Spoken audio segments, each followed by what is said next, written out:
लेकिन इसलिए भी कि वो बहुत ऊपर की ओर उड़ रहा था और शायद कुछ टकरा सकता था। पहरेदार सीढ़ी पर चढ़ गए, लेकिन वे फिर भी उसे पकड़ नहीं पाए। माँ ने मैनेजर से लाइट बंद करने को कहा, क्योंकि रिकी प्रकाश के प्रति संवेदनशील था।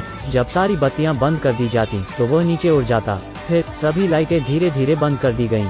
रिकी भी शांत हो गया। वह धीरे धीरे नीचे आ गया। फिर उसे पकड़कर अस्पताल ले जाया गया। डॉक्टर ने उसे देखा तो हैरान रह गया। उसने कहा कि उन्होंने यह स्थिति नहीं देखी थी। उन्होंने सुझाव दिया कि उनकी माँ उन्हें यहाँ रखें, एक शोध करने के लिए, लेकिन उसने ठुकरा दिया। उसे डर था कि उसके बेटे को नुकसान न पहुंचे। जब वे जाने वाली थी, कई पत्रकार बाहर उनका इंतजार कर रहे थे। वे तस्वीरें लेने के लिए घूरने लगे। उन्हें डॉक्टर की मदद से आपातकालीन द्वार से भागना पड़ा। वे घर पहुंच सकते हैं, लेकिन वे अभी तक घर में नहीं आए थे। पड़ोसी लगातार उनसे पूछ रहे हैं। एक महिला भी रिकी को छूना चाहती थी। फिर प्रेस वाले फिर से आए। वहाँ जाम लग गया। वे अंत में घर में प्रवेश कर सकते थे। रिकी के बारे में जानकारी टीवी पर दिखाई गई थी। एक पड़ोसी भी था जिसका साक्षात्कार लिया गया था कि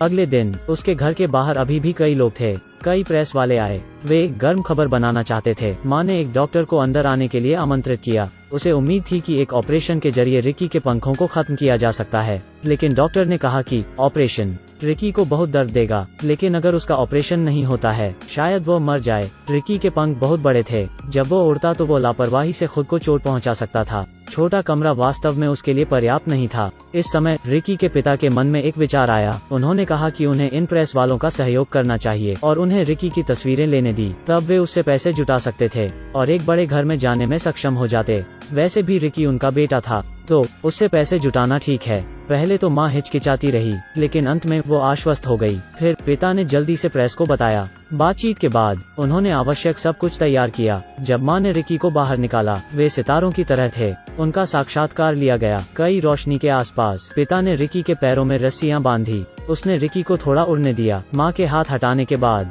रिकी पतंग की तरह था। वो थोड़ी देर बाद उड़ने लगा। उसने ऊंची और ऊंची भरी। शायद वो इमारत के पार उड़ सकता है, लेकिन इस समय कुछ अप्रत्याशित हुआ।